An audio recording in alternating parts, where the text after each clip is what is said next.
ناظرین السلام علیکم ورحمۃ اللہ وبرکاتہ۔ اعوذ باللہ من الشیطان الرجیم، بسم اللہ الرحمن الرحیم۔ اللہم صل علی محمد وآل محمد وعجل فرجہم اجمعین۔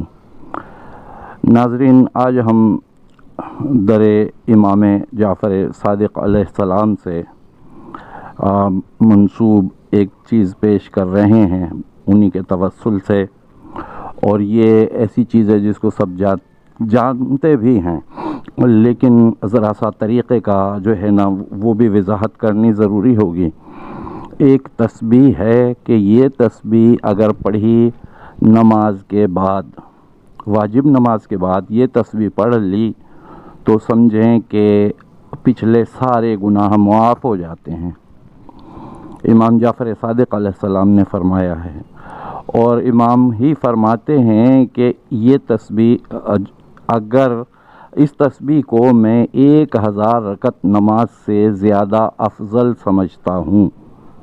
امام جعفر صادق علیہ السلام نے فرمایا ہے یہ، اور اس کو پڑھنے کا طریقہ میں آپ کی خدمت میں پیش کروں کہ اس کو اس طرح سے پڑھنا ہے کہ 34 مرتبہ 34 ٹائمز پڑھنا ہے اللہ اکبر، اور 33 ٹائم پڑھنا ہے الحمدللہ، اور اسی طریقے سے 33 ٹائم پڑھنا ہے سبحان اللہ۔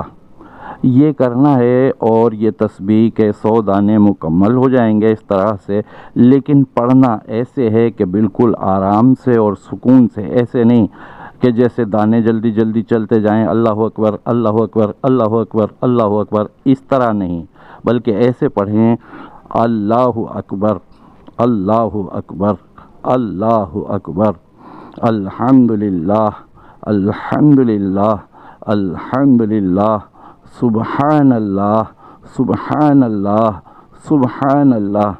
یہ اس طریقے سے یہ تسبیح پڑھی جائے تو پچھلے سارے گناہ بھی معاف ہو جاتے ہیں، اور یہ تسبیح جناب سیدہ فاطمہ زہرا سلام اللہ علیہا کہلاتی ہے۔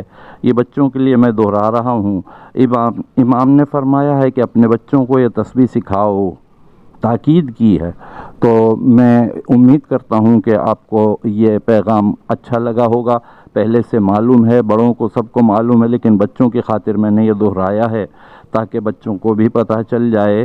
لیکن پڑھنے کے طریقے کے لیے سب کے لیے جو ہے یہ میرا مشورہ ہے کہ اس طریقے سے پڑھیں تو اس تسبیح کو پڑھ کے بہت سارے کام بن جاتے ہیں۔ اس تسبیح کو بطور وظیفہ بھی پڑھا جا سکتا ہے۔ رات کو سونے سے پہلے یہ تسبیح پڑھ لی جائے تو بہت ہی بہترین کام ہو جائے گا، اور بہت ثواب کی حامل ہے۔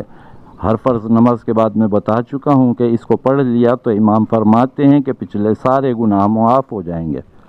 السلام علیکم ورحمۃ اللہ وبرکاتہ۔ یا علی مدد۔ اللہ حافظ۔